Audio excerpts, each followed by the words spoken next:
Bien, bonjour et bienvenue sur notre site virtuel du Centre chrétien évangélique de Beresford. Nous sommes dimanche le 27 de septembre. Je suis le pasteur Luc Poirier.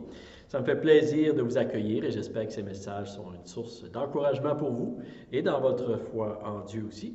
Et pour ceux qui demeurent au Nouveau-Brunswick, dans la région de Beresford, je vous rappelle que nous tenons nos services le dimanche matin à 10h30. Vous êtes bienvenus de nous joindre, mais pour que tous puissent en bénéficier, les messages continuent d'être certainement sur nos médias sociaux. Dans les dernières semaines, je vous ai parlé au sujet des miracles et je vous ai posé des questions. Je vous ai posé les questions, est-ce que vous croyez aux miracles? Croyez-vous que Jésus puisse faire des miracles dans votre vie? Voyez-vous les miracles que Dieu fait? Et plusieurs m'ont répondu que oui. Aujourd'hui, ma question pour vous, c'est, croyez-vous que vous puissiez marcher sur l'eau avec Jésus? C'est une bonne question. Le récit, lorsque Jésus a marché sur l'eau, est raconté dans 3 évangiles avec beaucoup de détails. Et nous avons plusieurs leçons à tirer de cette histoire. Et ce n'est pas une histoire inventée ou imaginaire. Si les apôtres l'ont racontée, c'est parce qu'elle est réellement arrivée. Et c'est un miracle. En fait, dans cette série de messages sur les miracles de Jésus, nous en avons vu déjà plusieurs miracles. Nous avons vu que Jésus a changé l'eau en vin, qu'il a guéri le fils de l'officier romain seulement par sa parole. Nous avons vu qu'il a nourri une foule de 5000 hommes, plus les femmes et les enfants, avec 5 pains et 2 poissons. Et il y a encore plusieurs autres miracles que nous voyons dans les évangiles. Nous avons vu aussi que le but des miracles n'était pas seulement que les gens croient que Jésus pouvait faire des miracles, mais qu'ils croient que Jésus était vraiment le Fils de Dieu, le Sauveur, le Messie que Dieu avait promis pour sauver l'humanité. Et c'est le but principal des miracles, afin que les gens croient en Jésus. Et nous avons vu aussi que ce n'est pas tous qui ont cru en Jésus, malgré qu'ils voyaient plusieurs miracles. Et oui, plusieurs personnes étaient impressionnées, mais Jésus, il voulait qu'ils réalisent quelque chose de plus grand, de plus profond, qu'ils croient réellement en lui comme le Sauveur, comme le Seigneur, afin qu'ils puissent avoir la vraie vie, la vie éternelle et la vie abondante en Jésus-Christ. Et si je vous posais la question aujourd'hui, croyez-vous que les disciples comprenaient réellement que Jésus était Dieu et qu'il était capable de prendre soin d'eux en toutes circonstances? Après la multiplication des pains, croyez-vous que les disciples avaient compris? Ou est-ce qu'ils avaient besoin d'un autre miracle? Est-ce que les disciples avaient un peu la tête dure ou lents à comprendre? Si nous sommes honnêtes, vous savez, nous avons tous un peu la tête dure et nous sommes souvent lents à comprendre. Qu'est-ce que vous croyez que nous avons besoin pour bien comprendre, mieux comprendre que Jésus peut prendre soin de nous en tout temps? Qu'est-ce que vous pensez que les disciples avaient besoin? Aujourd'hui, je veux voir avec vous ce que Jésus a décidé de faire avec les disciples. Aussitôt après la multiplication des pains. Puis, en résumé, vous savez, il les a obligés, les disciples, d'embarquer dans la barque, dans un bateau, et de traverser la mer de Galilée, pendant que lui, il renverrait la foule qui voulait le faire roi parce que Jésus avait multiplié les pains et la foule voulait avoir toujours du pain gratuit. Mais Jésus a renvoyé la foule et il est monté sur la montagne également pour prier. Et malheureusement ou heureusement, ça dépend de la façon qu'on voit les choses, mais lorsque les disciples étaient sur la mer, il y a eu une tempête et une bonne tempête. Au point où les disciples avaient très peur. Vous savez, c'étaient des pêcheurs expérimentés. Mais nous voyons dans l'histoire, Jésus est venu vers eux aux petites heures du matin en marchant sur l'eau. Qu'est-ce que Jésus voulait bien enseigner à ses disciples à travers cette histoire? Est-ce que votre vie calme et tranquille s'est déjà transformée soudainement en une tempête? Croyez-vous que Jésus connaît ce qui vous arrive? Croyez-vous qu'il viendra à votre secours? Croyez-vous que vous pouvez continuer d'avancer et de marcher malgré les circonstances tumultueuses dans votre vie? C'est ce que nous allons voir aujourd'hui dans ce message pour répondre à ces questions. Et si vous avez une Bible avec vous, je vous encouragerai de tourner dans l'Évangile de Matthieu, le chapitre 14, et nous allons lire du verset 22 au verset 33. Nous lisons ceci. Ça dit, « Aussitôt après, il obligea les disciples à monter dans la barque et à passer avant lui de l'autre côté pendant qu'il renverrait la foule. Quand il l'eut renvoyé, il monta sur la montagne pour prier à l'écart. Et comme le soir était venu, il était là, seul.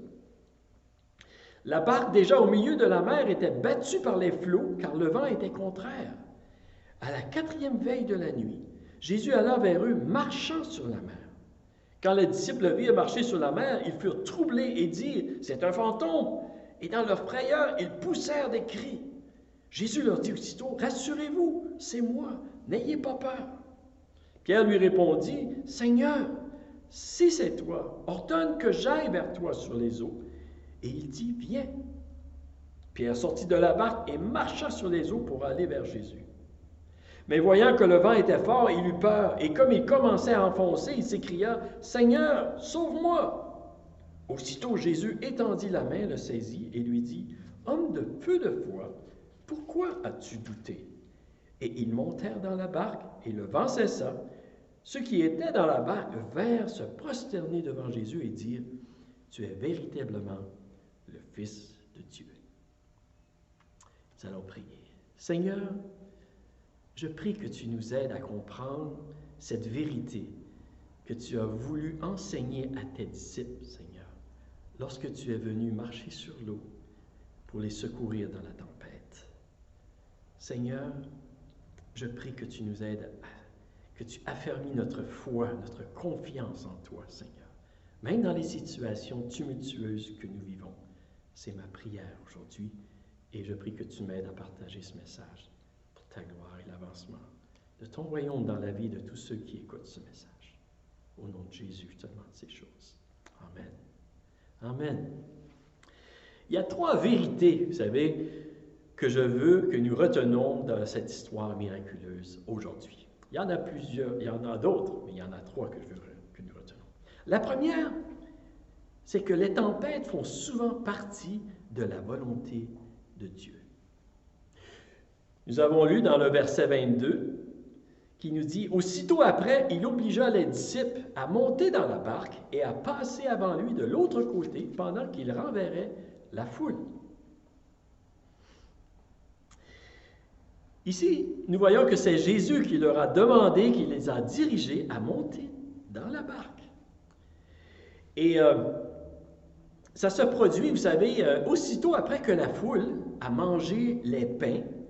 Tout le monde a mangé, ils ont vu le miracle, et les disciples, vous savez, ils ont ramassé les 12 paniers qui restaient.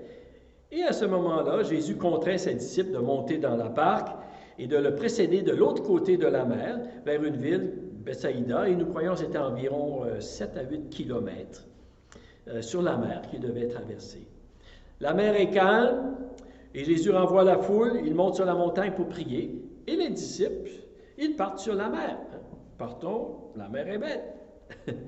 Et lorsque les disciples, ils sont au milieu de la mer, environ peut-être 3 kilomètres, quelque chose comme ça, la tempête commence. On nous dit que la mer de Galilée est environ 45 mètres de profond et 200 mètres au-dessous du niveau de la mer, et que le vent peut déclencher des tempêtes soudaines avec des très fortes vagues à n'importe quel moment. Vous savez, cette nuit-là, je suis persuadé que Jésus savait très bien qu'il y aurait une tempête.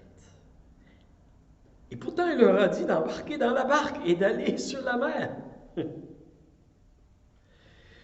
Vous savez, quand j'étudiais en écologie, nous apprenions que les tempêtes étaient nécessaires au développement de la forêt et même de la faune.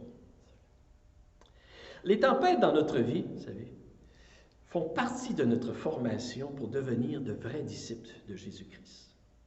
Les tempêtes sont souvent nécessaires pour nous aider à comprendre la grandeur du Seigneur, à grandir dans notre foi et à découvrir la force de Dieu qui veut intervenir dans notre vie. savez, nous n'aimons pas les tempêtes, mais nous devons accepter cette vérité si nous voulons réellement connaître Jésus et être affermis dans notre foi. Parce que c'est dans les tempêtes que Dieu nous révèle qu'il est là, qu'il veille sur nous, qu'il est toujours fidèle et qu'il peut nous secourir, même dans les situations les plus tumultueuses de notre vie. Oui, nous pouvons le savoir dans nos pensées, vous savez, mais pour le connaître dans notre cœur, nous avons besoin de l'expérimenter. Et pour la plupart d'entre nous, vous savez, comme les disciples, nous avons besoin de plusieurs miracles pour comprendre la grandeur de Dieu. Et heureusement que Dieu est patient avec nous, comme Jésus l'était avec les disciples.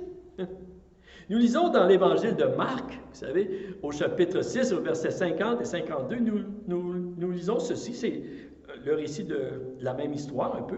Ça dit, car ils le voyaient tous et ils étaient affolés. Jésus leur parla aussitôt et leur dit, rassurez-vous, c'est moi, n'ayez pas peur. Puis il monta près d'eux dans la barque et le vent tomba. Ils étaient en eux-mêmes extrêmement stupéfaits et étonnés, car ils n'avaient pas compris le miracle des pains, parce que leur cœur était endurci. Voyez-vous, les disciples qui venaient de voir Jésus nourrir 5000 personnes et plus avec 5 pains et 2 poissons, n'avaient pas compris que Jésus pouvait les aider dans la tempête et qu'il ne les abandonnerait pas. Ils n'avaient pas compris qu'il était capable de pourvoir le secours nécessaire lorsqu'ils étaient dans une tempête. C'est pourquoi cette tempête était nécessaire pour affermir leur foi.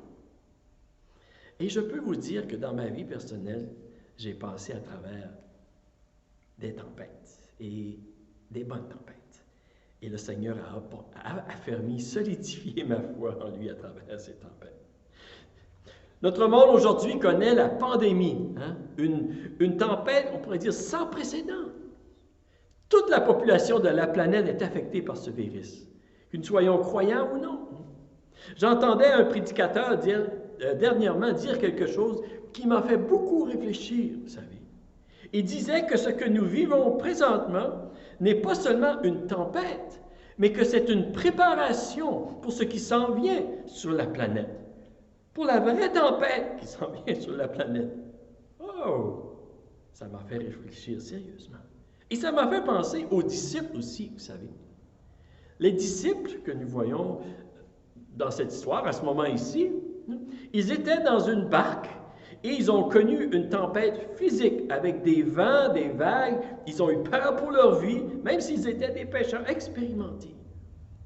Mais dans quelques années plus tard, les disciples allaient connaître d'autres tempêtes de façon différente. Et ce ne serait pas avec des vagues, avec de l'eau, avec des vents soudains, mais avec des personnes, des autorités religieuses, des autorités politiques, alors qu'ils seraient menacés d'être jetés en prison et que leur vie serait en danger. Et les disciples allaient avoir besoin d'avoir une bonne ancre solide pour ne pas être emportés et faire naufrage concernant leur foi. Ils avaient besoin, vous savez, de savoir que Jésus était en contrôle et qu'il pouvait venir à leur secours. Nous lisons dans les Actes des Apôtres au chapitre 12, le verset 1 à 4, ça nous dit « Vers le même temps, le roi Hérode se mit à maltraiter quelques membres de l'Église, et il fit mourir par l'épée Jacques, frère de Jean. Voyant que cela était agréable aux Juifs, il fit encore arrêter Pierre. C'était pendant les jours des pains sans levain. Après l'avoir saisi et jeté en prison, il le mit sous la garde de 4 escouades, de 4 soldats chacune, avec l'intention de le faire comparaître devant le peuple après la Pâque. Oh! Il faisait tempête dans la vie de Pierre. Et même, c'était une tempête contre l'Église. Et nous voyons dans ce chapitre que l'Église, elle priait sans cesse, sans relâche. Et nous voyons aussi que Dieu est intervenu, qui a envoyé son ange pour libérer Pierre. Et j'imagine que l'expérience de Pierre, qu'il avait vécue dans le bateau, vous savez, et qu'il avait vu Jésus venir à son secours lorsqu'il était en tempête sur la mer, j'imagine que cette expérience le fortifiait, le réconfortait, le calmait. Il savait que Jésus pouvait venir à son secours. Et c'est peut-être la raison pourquoi que dans les Actes, nous lisons que Pierre, il dormait entre les 2 gardiens. Il ne semblait pas trop inquiet, pas trop stressé. Vous savez, n'oublions pas nos anciennes tempêtes et comment Jésus est venu nous secourir. Mais les tempêtes, oui, sont nécessaires et elles font partie de la volonté de Dieu pour nous affermir dans la foi et pour nous préparer à tout ce que Dieu a préparé pour nous. Voici la première leçon. La deuxième leçon que j'aimerais que nous puissions, ou la deuxième vérité que nous pourrons tirer de cette histoire, c'est soyons rassurés que dans la tempête, Jésus prie pour nous. Dans le verset 23, nous lisons, « Quand il l'eut renvoyé, il monta sur la montagne pour prier à l'écart, et comme le soir était venu, il était là seul. » Pour qui croyez-vous que Jésus priait? Ce n'est pas écrit, mais nous pouvons supposer qu'il priait pour lui-même.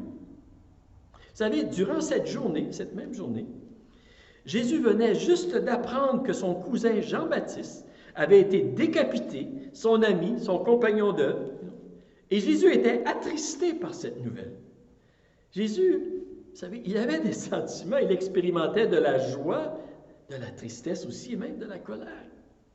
Dans la joie, il louait son Père, et dans la tristesse, à plusieurs reprises, nous le voyons qu'il priait, il voulait se retirer à l'écart pour prier. Il exprimait à son Père les sentiments de son cœur.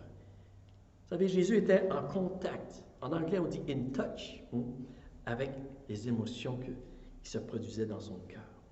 Et nous le voyons très bien, vous savez, devant la tempête qui était devant lui lorsqu'il devait aller à la croix, mourir pour les péchés du monde. Nous le voyons dans le jardin de Gethsémani, il disait « Mon âme est triste jusqu'à la mort ».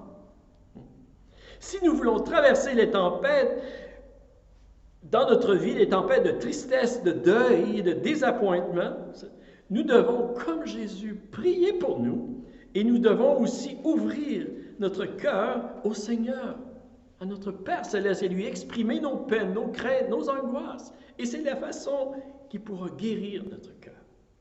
Mais ici, Jésus, certainement, il priait aussi pour ses disciples. Et il se peut, vous savez, que sur la montagne où Jésus se trouvait, il pouvait peut-être voir les disciples qui étaient sur la mer.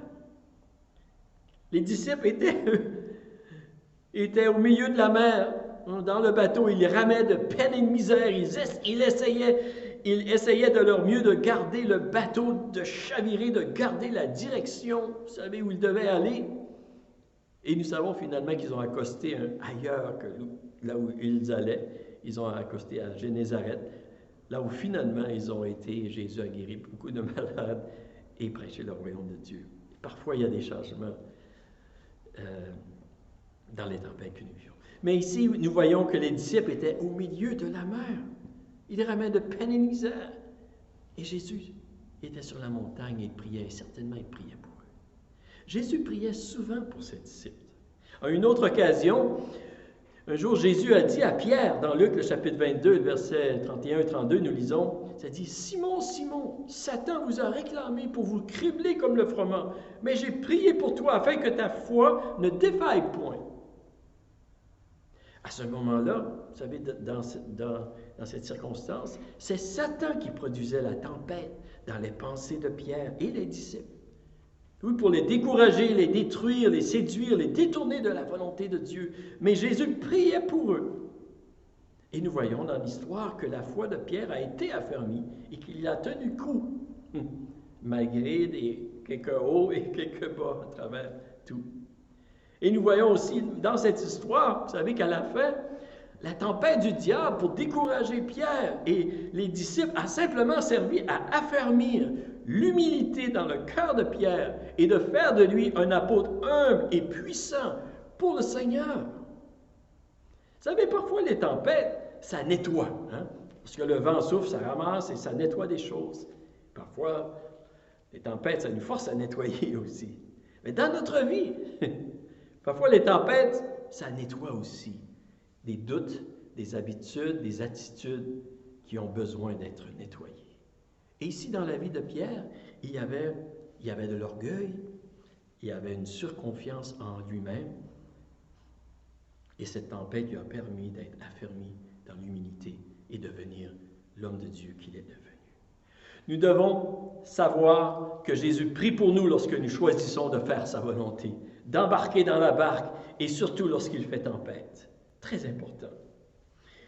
Et vous savez, embarquer dans la barque lorsque Jésus nous dirige, ça ne garantit pas qu'il n'y aura pas de tempête, mais nous pouvons être assurés que Jésus prie pour nous, qu'il veille sur nous et qu'il ne permettra pas que nous soyons éprouvés au-delà de nos forces et qu'il viendra à notre secours au bon moment, même s'il tarde à venir. Et si vous êtes dans la tempête, rappelez-vous que Jésus prie pour vous et qu'il viendra à votre secours au bon moment. Une troisième vérité que je veux que nous puissions saisir à travers cette histoire aujourd'hui, c'est que nous aussi, nous pouvons marcher sur l'eau.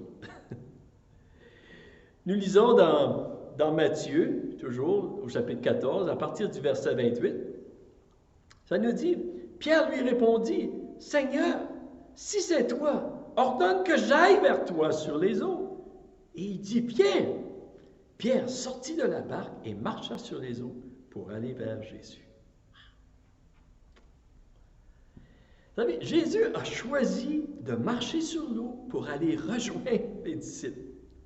Il aurait pu prendre une autre barque, il aurait pu choisir de calmer la tempête, comme il avait déjà fait par ailleurs.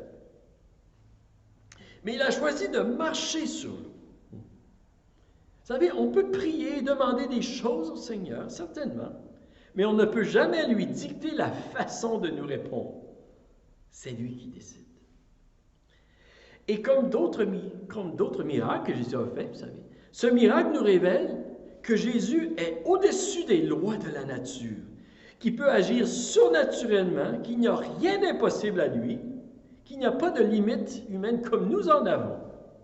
Et Jésus a choisi de sauver les disciples de cette façon, vous savez, quoi, sincèrement, c'était pour les convaincre qu'il était tout-puissant, qu'il n'avait pas de limite, qu'il était Dieu, en fait. Il était au-dessus des limites humaines que nous connaissons.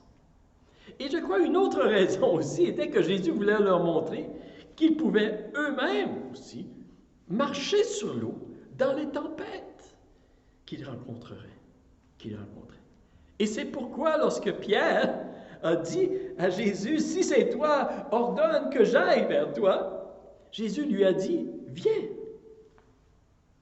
Viens. » Et Pierre a marché sur l'eau vers Jésus. Vous savez, croire que Jésus peut faire des choses surnaturelles, ça demande du courage et ça demande de la foi aussi. Croire que nous pouvons faire ce que Jésus a fait, ça demande encore plus de courage et plus de foi aussi. Pierre est le seul dans cette histoire qui a marché sur l'eau. Et oui, il a eu peur en regardant aux vagues, il a détourné ses yeux de Jésus et il s'est mis à enfoncer, vous savez. Et il a prié le Seigneur, il a crié au Seigneur, « Sauve-moi, Seigneur! » Et Jésus lui a tendu la main et il l'a sauvé. Ils ont embarqué dans le bateau. Mais Pierre, malgré ses difficultés, il a marché sur l'eau. Il a marché sur l'eau. Jésus a dit dans Jean, le chapitre 14 et le verset 12 à 14, il dit, en vérité, je vous le dis, celui qui croit en moi fera aussi les œuvres que je fais. Il en fera de plus grandes parce que je m'en vais au Père. Et tout ce que vous demanderez en mon nom, je le ferai afin que le Père soit glorifié dans le Fils. Si vous demandez quelque chose en mon nom, je le ferai. Wow! Vous savez, j'admets que ce n'est pas facile de croire que nous pouvons faire les mêmes choses que Jésus. Je vous admets que j'ai de la difficulté, vous savez. Mais je crois que le Seigneur nous appelle non seulement à croire qu'il peut calmer les tempêtes, qu'il peut venir à notre secours dans nos tempêtes, qu'il peut marcher sur l'eau, mais il nous appelle aussi à marcher sur l'eau avec lui. Oui, pour que le monde autour de nous puisse voir les miracles et qu'il puisse croire en Jésus-Christ, qu'il est le Fils de Dieu, qu'il puisse avoir la vie, eux aussi. Oui, le Seigneur nous appelle à sortir de notre bateau. Et qu'est-ce que ça veut dire pour nous aujourd'hui de marcher sur l'eau, de sortir de notre bateau?